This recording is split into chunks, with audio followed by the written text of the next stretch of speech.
At 17, Leo and his sister were given 2 suitcases and an hour to leave the only home they had left. With just $8 between them, they bought a rusted-out airplane hangar on a forgotten airfield. But what they found inside wasn't just scrap metal. It was a legacy that would force them to fight for the meaning of home itself. If you've ever felt lost and had to start over, this story is for you. Hit that subscribe button because we're going to get through this together. The front door clicked shut with a sound of absolute finality. It wasn't a slam. A slam is emotional. A slam has anger, regret, a lingering connection. This was just the quiet, mechanical sound of a lock tumbler falling into place. A sound that said, "This is no longer your world." I stood on the cracked concrete of the porch, the November air thin and sharp in my lungs. Beside me, my sister Maya hugged her arms around herself, her face pale in the flat gray light of dusk. 2 suitcases sat at our feet.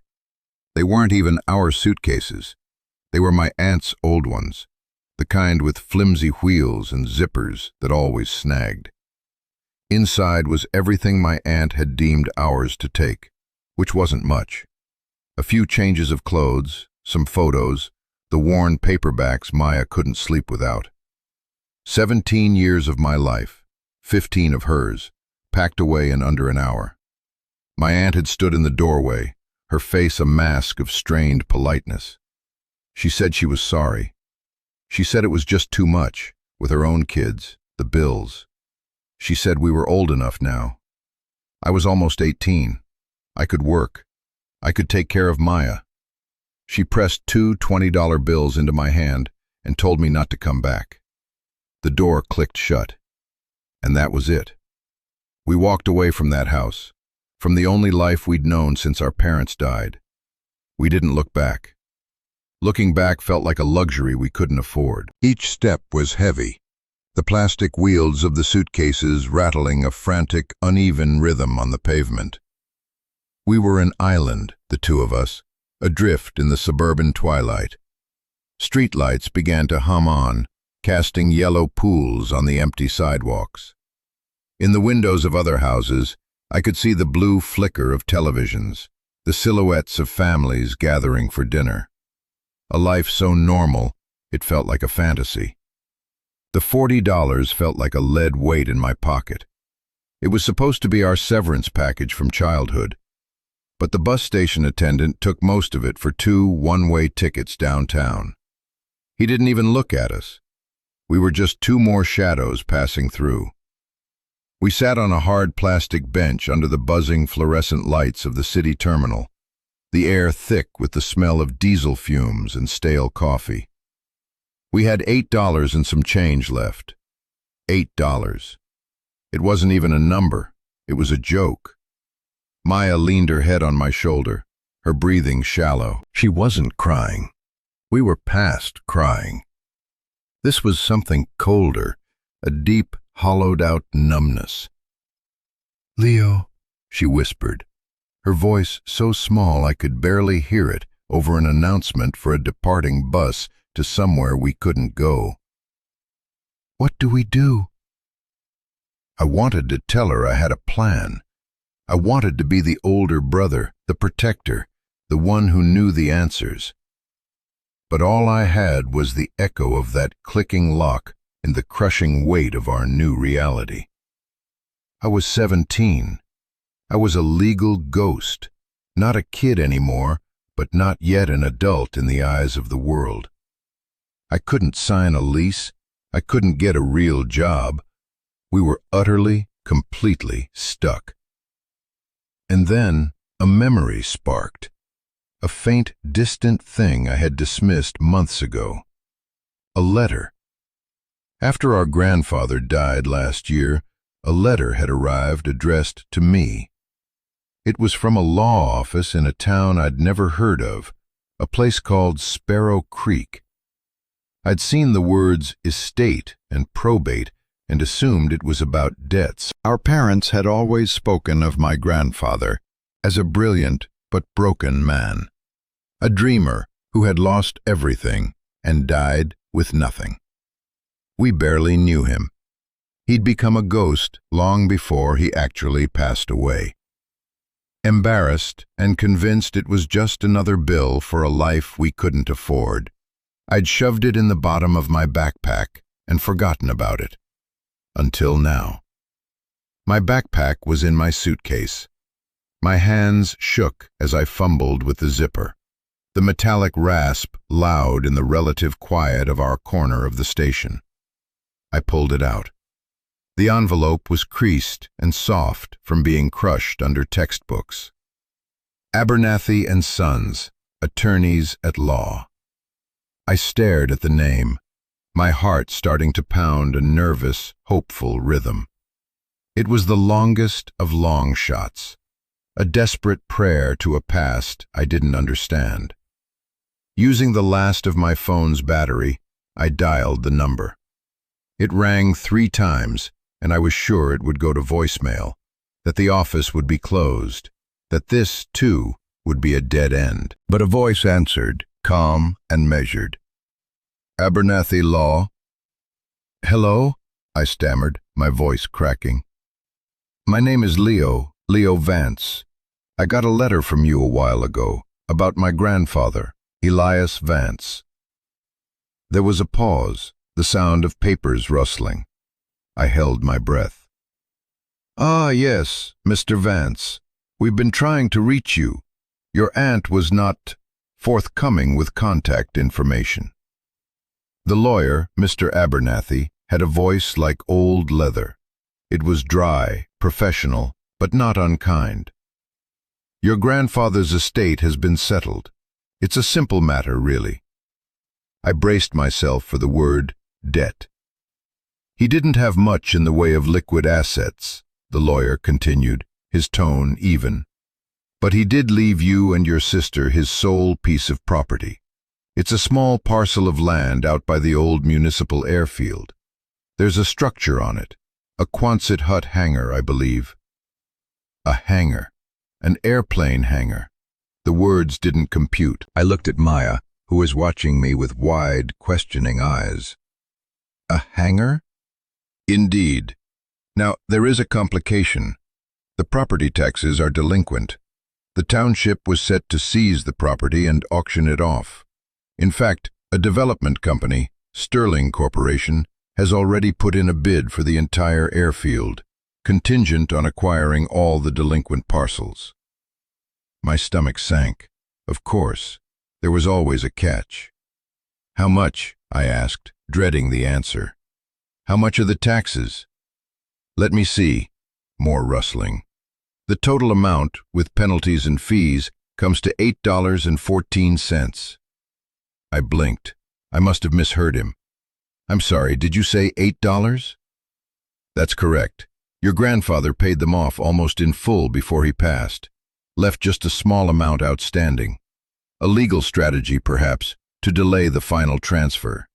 It's unconventional. Unconventional. My grandfather, the failure, the dreamer. He had left us. A puzzle, the lawyer went on. If you can present yourself at my office with the funds and proper identification, we can file the deed in your name. But you must act quickly. Sterling's offer to the township is being reviewed at the end of the week. Once they finalize that, your claim will be extinguished. My phone battery icon flashed red and died. The line went silent. I lowered the dark screen, my mind racing. A hangar for $8. It was insane. It was impossible. It was the only thing we had. I looked at Maya, the fluorescent lights reflecting in her tired eyes. I took a deep breath, the smell of diesel filling my lungs. I think I have a plan, I said. And for the first time since that door clicked shut, it wasn't a complete lie. We bought 2 more bus tickets with our last $8, heading not toward a future, but toward a ghost. The bus groaned its way out of the city, leaving the tall buildings and the symphony of sirens behind. With every mile, the landscape softened. The dense urban grid gave way to sprawling suburbs, then to stretches of dark highway flanked by skeletal trees. Maya fell asleep against the cold window, her reflection a faint, ghostly image superimposed over the passing darkness. I watched her, a fierce, desperate wave of protectiveness washing over me. She was 15. She should be worried about homework, about friends, about what to wear to school. Instead, she was curled up on a lurching bus, heading toward a rusted metal shed in the middle of nowhere, because her brother had a crazy idea. I felt the weight of my grandfather's letter in my pocket. Who was this man, Elias Vance? My parents had painted him in strokes of disappointment. A brilliant mind, they'd said, an aerospace engineer with a golden future who had thrown it all away on a matter of principle. They never specified what principle. It was a forbidden topic, a source of shame. He lost his job, his reputation, and eventually his connection to his family. We saw him maybe twice in my memory, a tall, quiet man with sad eyes who smelled of oil and metal. He sent strange, intricate birthday cards made of folded paper that turned into geometric shapes. But he never called.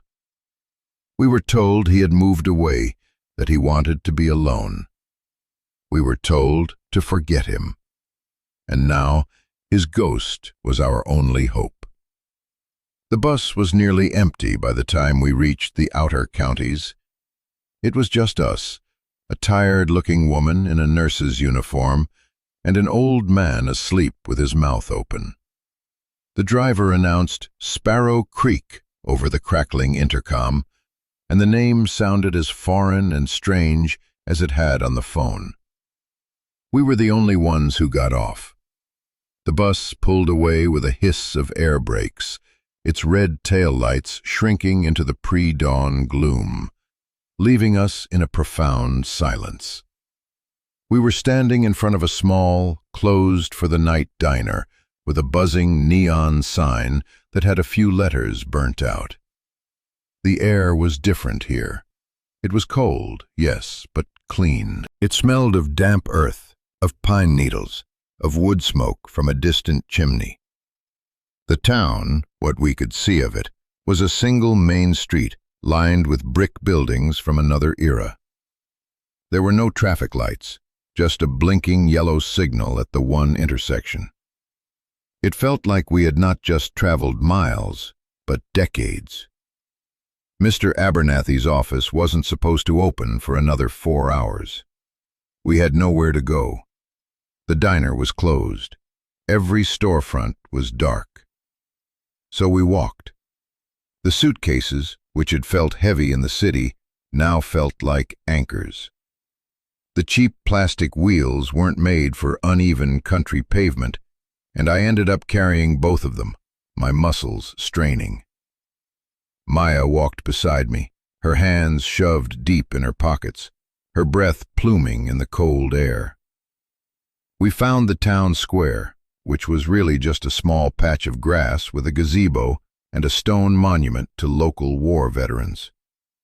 We sat on a cold, damp bench under the bare branches of a massive oak tree. There was no one.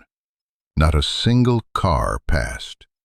The only sound was the rustle of dry leaves skittering across the street in the wind. This was the town our grandfather had chosen for his exile. Why here? What was in this forgotten corner of the world for a disgraced genius? As the sky began to lighten from inky black to a bruised purple, then to a soft, pearly gray, the town slowly started to wake. A pickup truck rumbled past. Lights came on in the diner. The smell of bacon and coffee drifted on the air, making my stomach ache with a hunger that was more than just for food. We waited. We watched the town come to life, feeling like spectators from another planet. At exactly 9 o'clock, a light switched on in a second-story window above the hardware store. A gold leaf sign read, "Abernathy and Sons." It was time. Climbing the creaky wooden staircase to the lawyer's office felt like ascending into the past. The air was thick with the scent of old paper and furniture polish. The office was one large room, lined floor to ceiling with thick leather-bound books. A massive oak desk sat in the center, and behind it sat a man who perfectly matched the voice on the phone. Mr. Abernathy was old, with a fringe of white hair and a face etched with the kind of lines that come from listening more than talking. He looked at us over the top of his spectacles, his expression unreadable. "Mr. Vance," he said, his voice as dry as dust. "And Miss Vance, you made it." He didn't seem surprised to see two teenagers with suitcases. He gestured to the two wooden chairs in front of his desk. They creaked under our weight. I felt small, out of place. I placed our last remaining bills and the handful of change on his desk. $8.14. He didn't count it. He simply slid it to the side, pulled a thick file from a drawer, and opened it. "This is the deed to the property," he said, pointing to a document filled with dense legal text. "Lot 7 of the old Sparrow Creek airfield. It's yours, free and clear, once we file this with the county clerk." He slid a pen toward me. "I'll need your signature." As I signed, my hand trembling slightly, he continued. "Now, about Sterling Corporation. They are persistent. They've been buying up land all over the county. They want to build a massive distribution hub. The old airfield is the centerpiece of their plan. They will not be happy to learn that a piece of it has slipped through their fingers." He looked at me, his gaze sharp. "They will likely try to buy you out. Their first offer will be low, an insult. They will try to intimidate you, to convince you the land is worthless and a liability. Do not speak to them. You refer them to me. Am I understood?" I nodded, my throat too dry to speak. He seemed to be on our side, but his tone was so formal, so devoid of emotion, it was hard to tell. He stamped the document with a heavy, satisfying thud, then handed me a set of old, rusty keys. "These were in your grandfather's effects.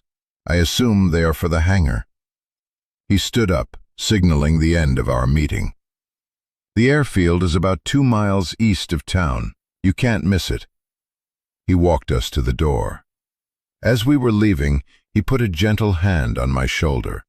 His expression softened for the first time. "Your grandfather was a good man, son. Misunderstood, but good. Don't believe everything you've heard." The walk to the airfield felt different.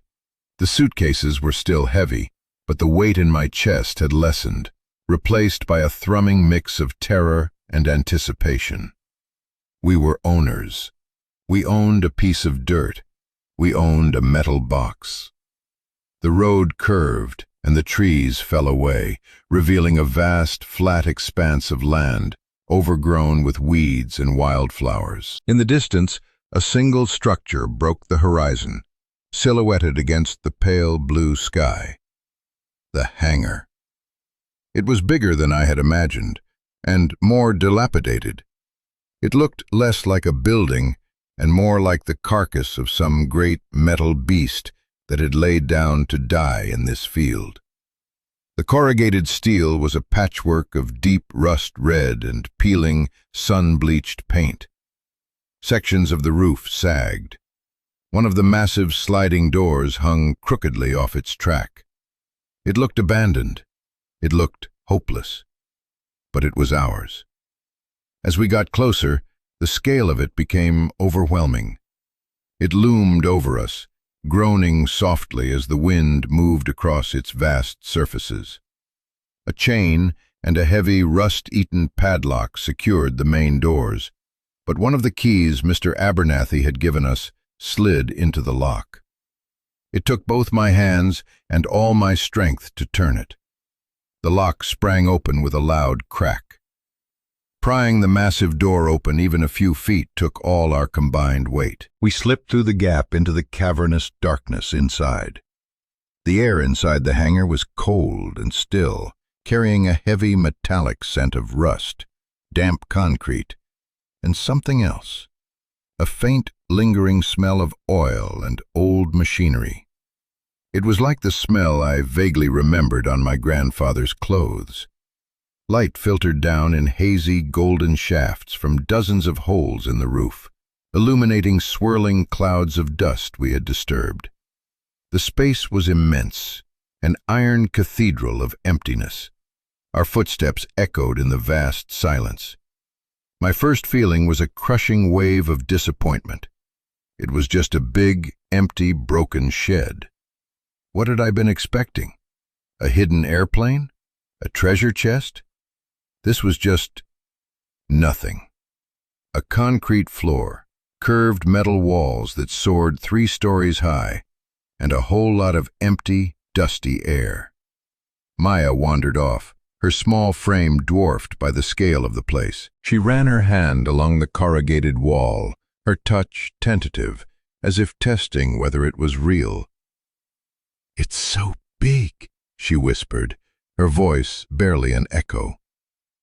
We spent the next hour just exploring the perimeter, our initial awe giving way to a more practical and more depressing assessment. The roof leaked in at least a dozen places, evidenced by dark stains and shallow puddles on the floor. The wind whistled through gaps in the walls. There was no electricity, no water, no heat. It was a shell, a beautiful, tragic, useless shell. Hope, which had been a tiny, flickering flame, began to sputter. Maybe my parents were right. Maybe my grandfather was just a man who bought a piece of junk in the middle of nowhere.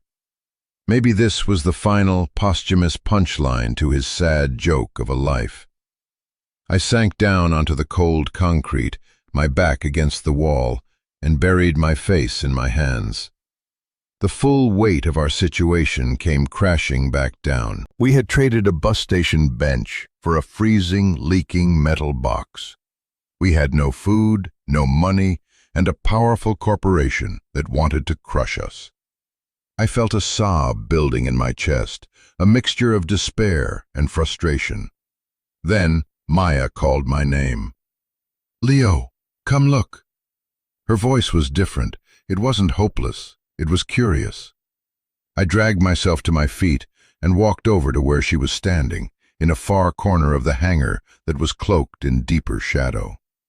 She was pointing at a large, heavy-duty canvas tarp, gray with a thick layer of dust.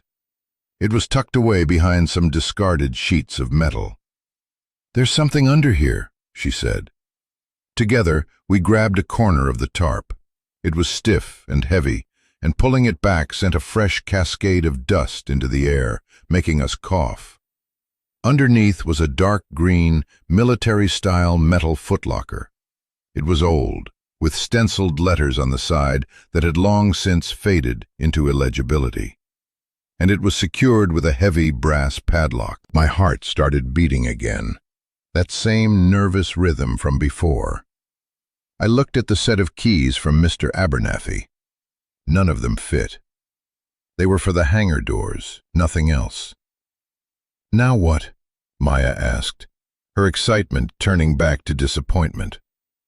For a moment, I was stumped. Then I looked around the hangar.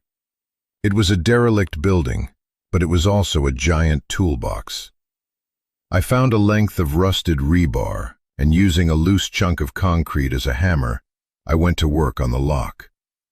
It was clumsy, loud work, the clang of metal on metal echoing through the huge space like gunshots.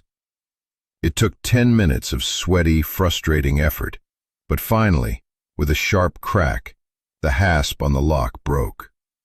My hands were scraped and bleeding, but I didn't care. We lifted the heavy lid of the footlocker. Inside, the air smelled different. It smelled of paper, of leather, of time. On top lay a thick, leather-bound journal, its cover worn smooth with use. Beneath it was a bundle of letters, at least 30 of them, tied together with a simple piece of twine. And under the letters, nestled in a small, custom-cut foam insert, was another, smaller set of keys.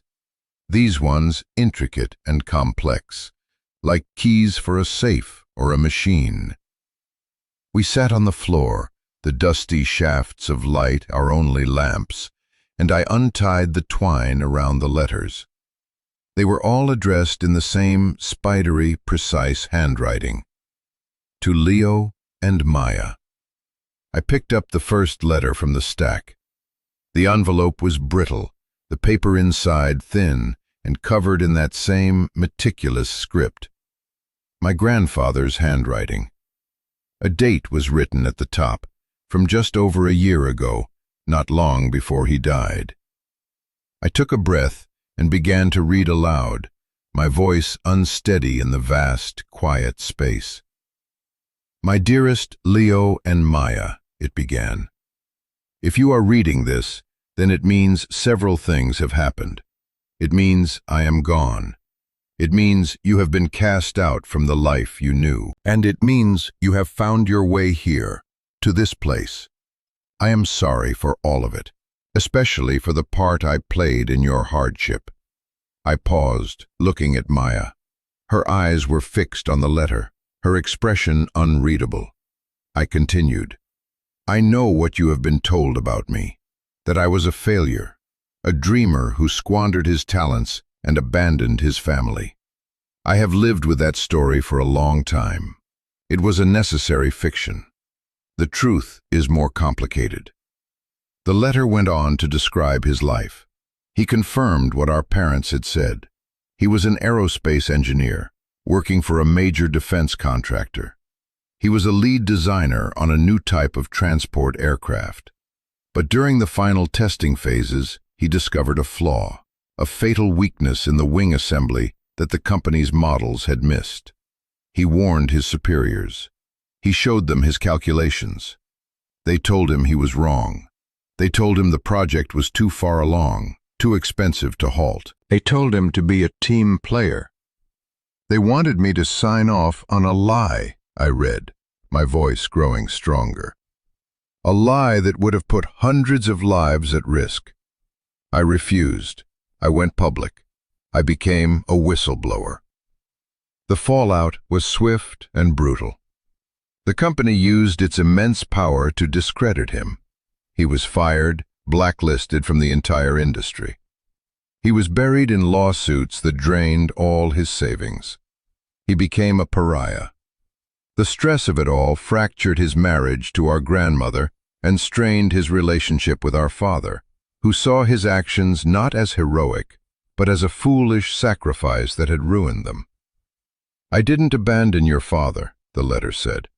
He, in his own way, abandoned me. He couldn't live with the shame. But the greatest danger was not shame. The company I exposed was powerful, and they were vindictive. They made it clear that my life and the lives of those close to me were not safe. So I disappeared. I came here, to this forgotten place, to protect you all. My silence was not abandonment. It was a shield. I had to stop reading. My throat was tight. I looked around the rusted, decaying hangar. This wasn't a monument to his failure. It was a fortress. It was his self-imposed prison, built to keep the world out and his family safe. I cried then. Not loud sobs, just silent tears that tracked paths through the dust on my cheeks. I cried for the grandfather I never knew. I cried for the years of lies, for the story of shame we had carried for him. Maya reached out and took my hand, her own eyes wet. She squeezed it, a small, firm gesture of solidarity. After a moment, I picked up the next letter. This one was different. It was less about the past and more about the future. His future. Our future.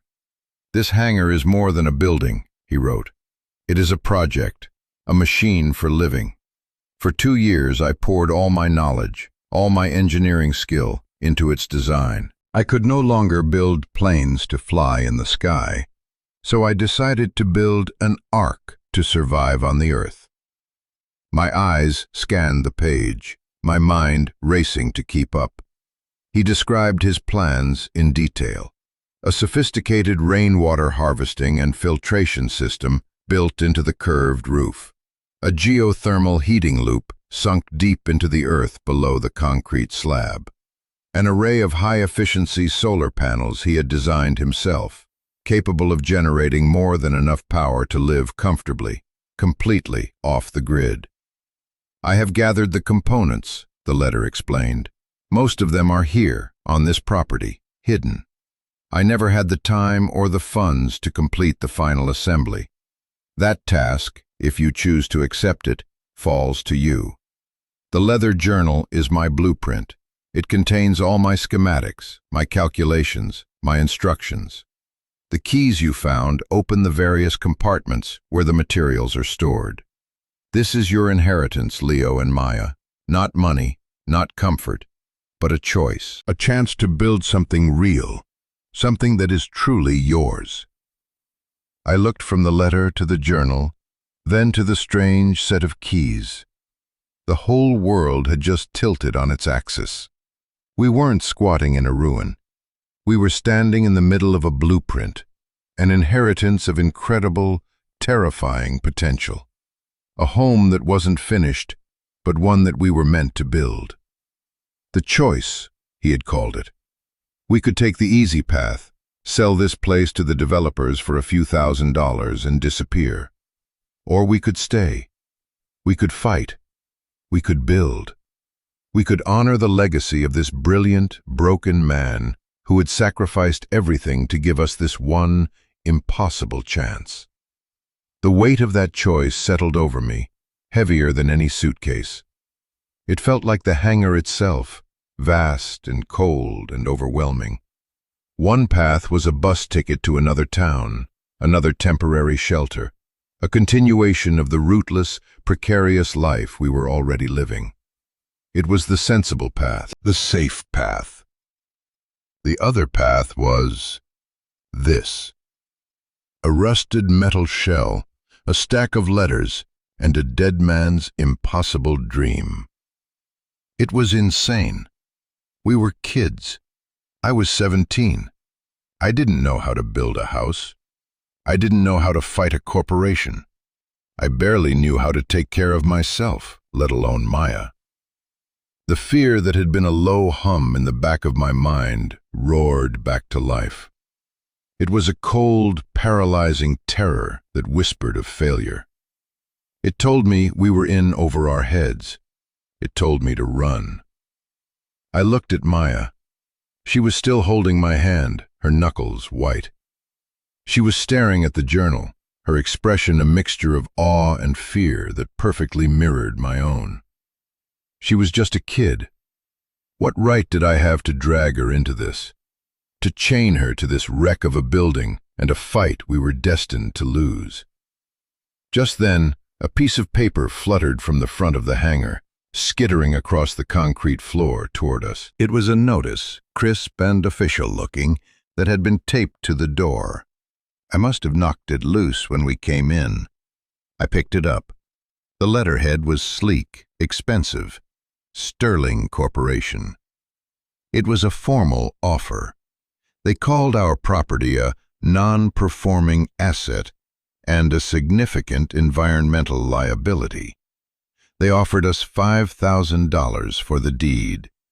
A generous offer, they called it, to alleviate our burden. The final paragraph was thinly veiled threat. It mentioned zoning violations, public nuisance ordinances, and the township's right to condemn unsafe structures. It gave us 48 hours to accept. $5,000. A week ago, that would have seemed like a fortune. It was a ticket out. It was food.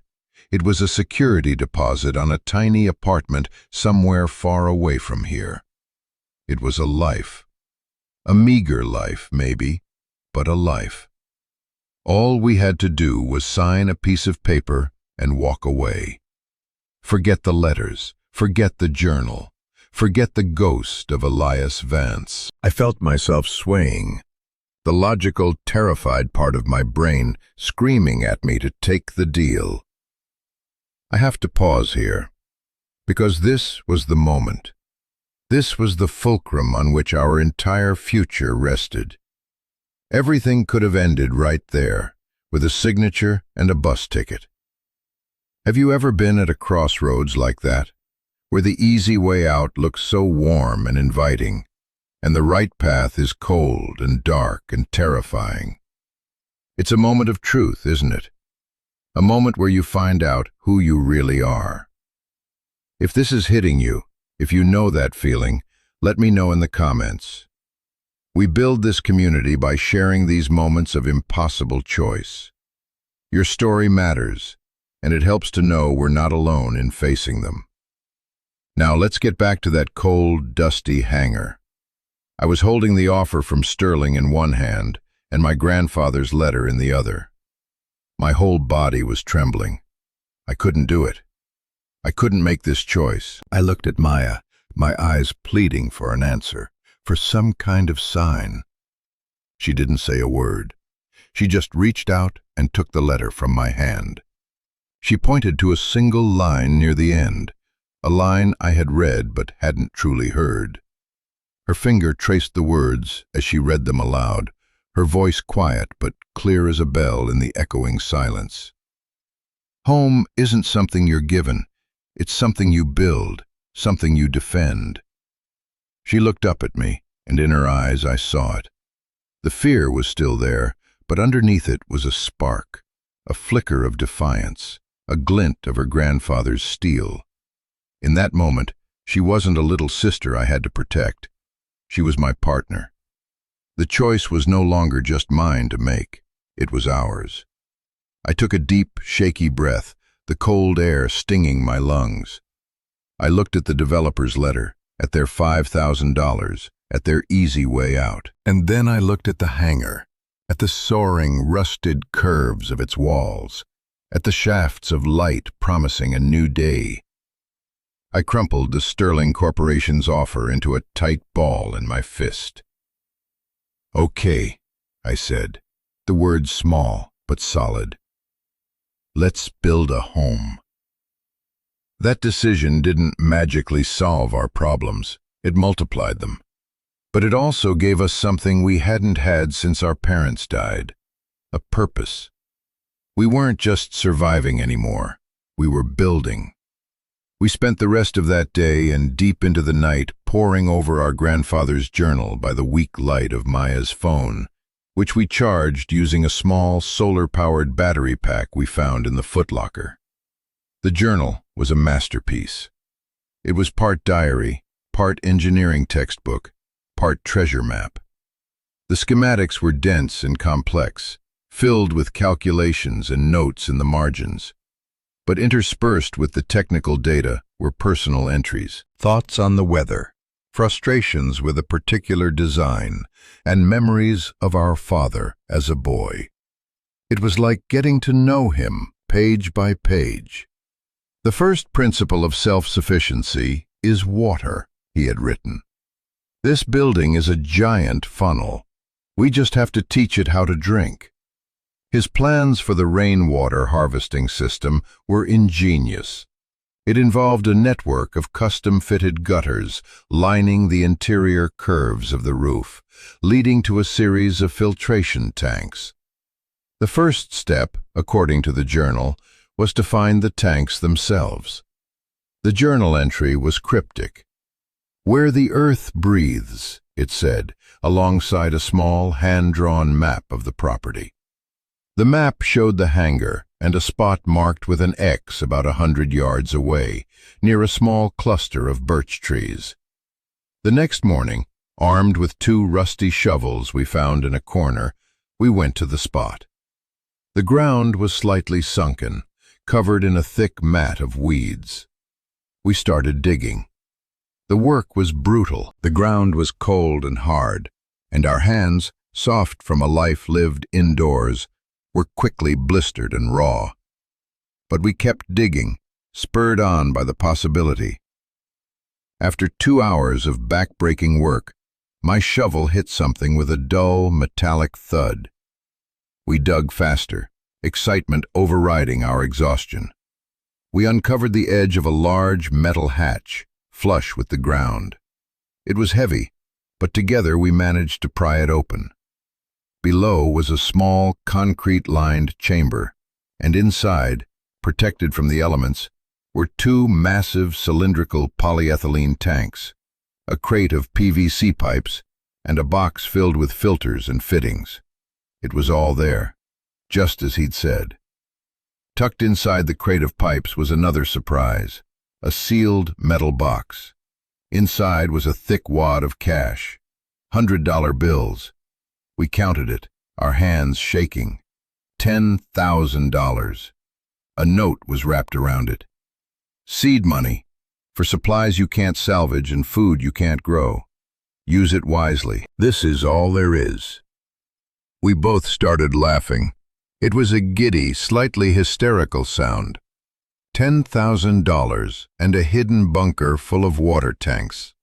It was the strangest, most wonderful inheritance in the world.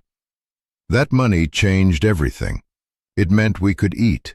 It meant we could buy proper tools, gloves, lumber, and the 1,000 other things we would need. But first, we made a phone call. We found a payphone in town, a relic I was shocked still existed, and I called Mr. Abernathy. I told him we were rejecting Sterling Corporation's offer. There was a long pause on the other end of the line. "I see," he said, his voice carefully neutral. "They will not take that well. They will likely begin legal proceedings. They'll try to have the property condemned." "We're going to fix it up," I said, my voice filled with a confidence I didn't entirely feel. "We're going to bring it up to code. My grandfather left us instructions."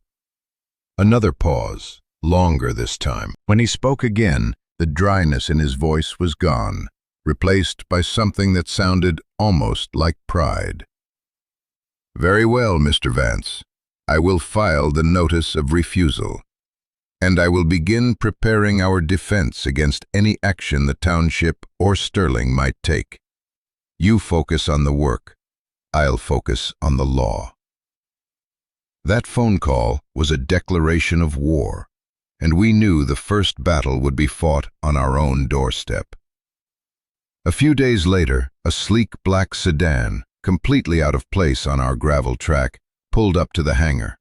A man in an expensive suit got out. He was tall, with a polished, predatory smile. He didn't introduce himself. "I'm here to talk about your property," he said, his eyes scanning the rusted hangar with undisguised contempt. "I think there's been a misunderstanding. You kids are in way over your heads." I was terrified. My heart was pounding against my ribs. But I stood in the doorway of the hangar, my grandfather's journal clutched in my hand like a shield. I thought of his letters. I thought of his sacrifice. "There's no misunderstanding," I said, my voice steadier than I expected. "This is our home. It's not for sale." The man's smile vanished. "This isn't a home. It's a scrapyard. We can make this very easy for you, or we can make it very, very difficult. We have lawyers. We have inspectors. We will have this place condemned and torn down by spring. Your choice." Maya appeared behind me. She was holding the length of rebar I'd used to break the lock on the footlocker. She didn't say anything, just stood there, her expression fierce. The man looked from me to her, then back to the hangar. He scoffed, a short, ugly sound. "Have it your way," he sneered, turning back to his car. "Don't say we didn't warn you." As his car sped away, kicking up a cloud of dust, I realized something. I wasn't just a scared kid anymore. Standing in the shadow of that hangar, I was Elias Vance's grandson, and I was ready to fight. The confrontation with the man from Sterling lit a fire under us. His threats weren't empty, and we knew it. We were on a clock. Every day that the hangar remained a dilapidated wreck was another point in their favor. The work became our entire world. We woke before dawn, the cold air sharp in our lungs, and we worked until we couldn't see our hands in front of our faces, falling asleep on a mattress on the concrete floor, exhausted but satisfied. We started with the most pressing issue, the leaks. Armed with sealants, rolls of flashing, and a newfound lack of fear of heights, we scaled the curved roof. From up there, the world unfurled around us.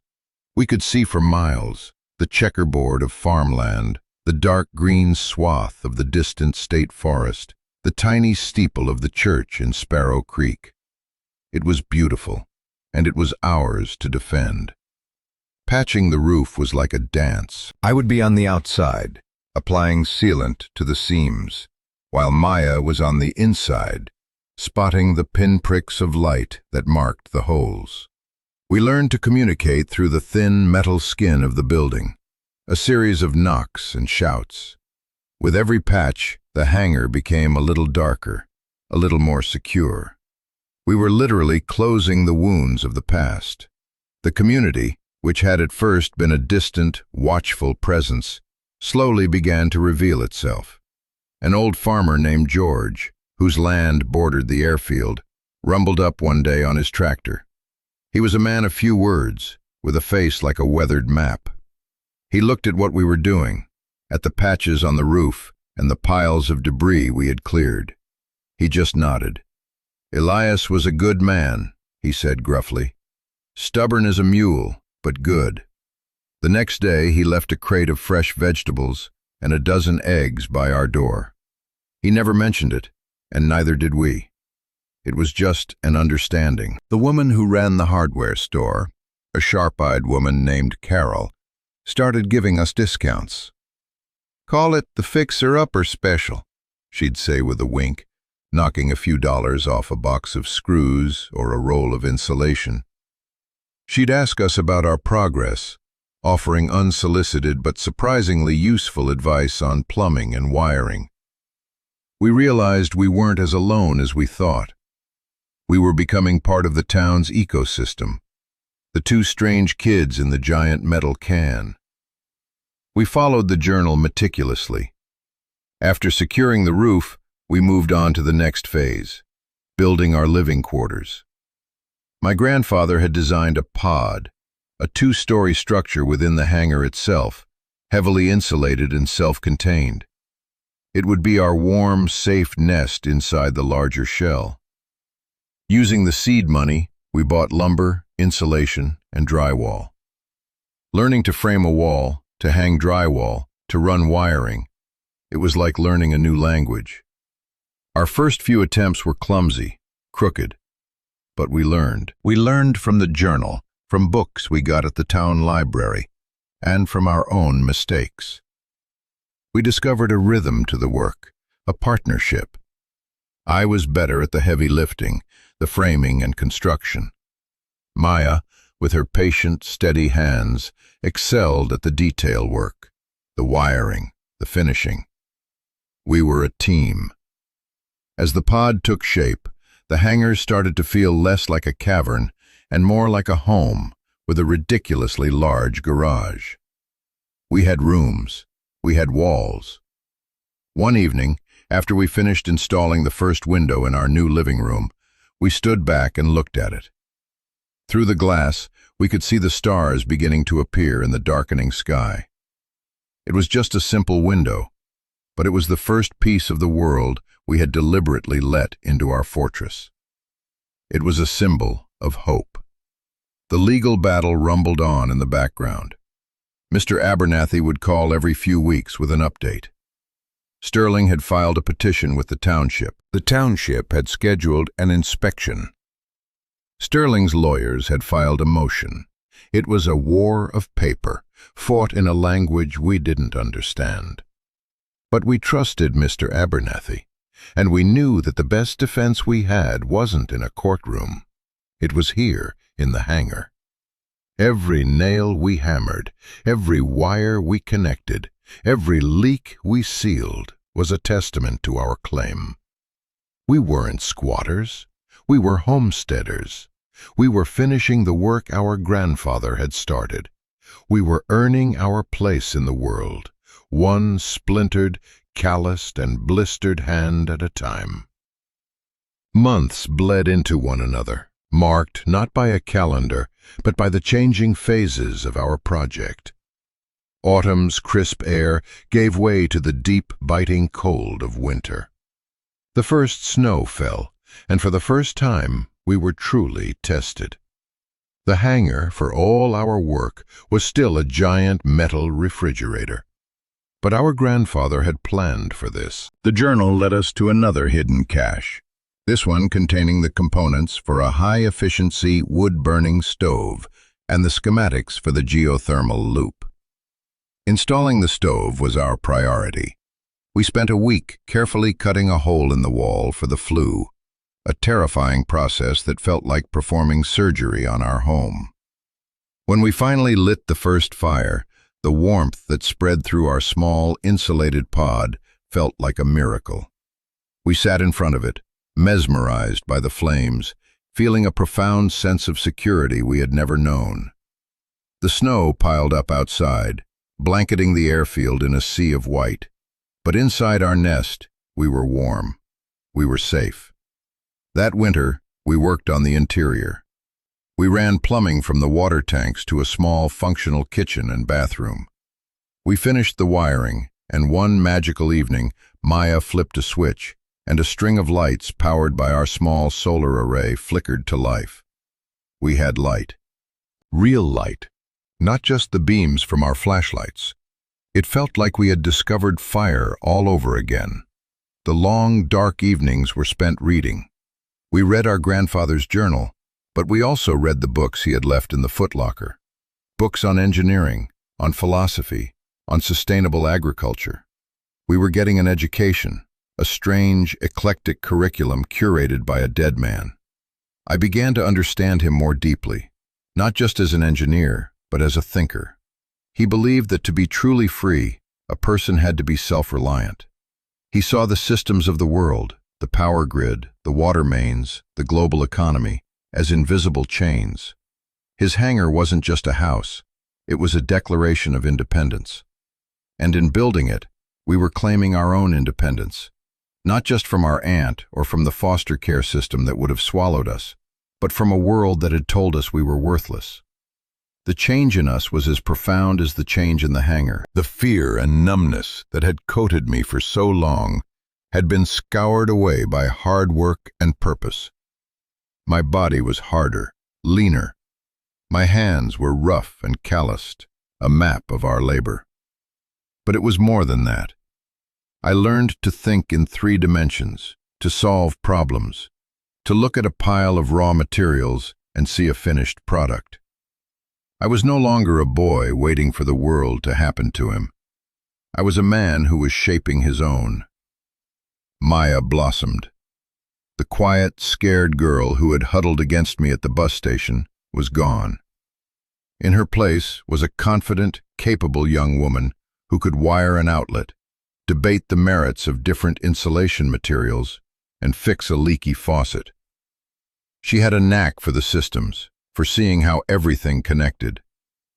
She was the one who figured out how to optimize the solar panel angles for the winter sun.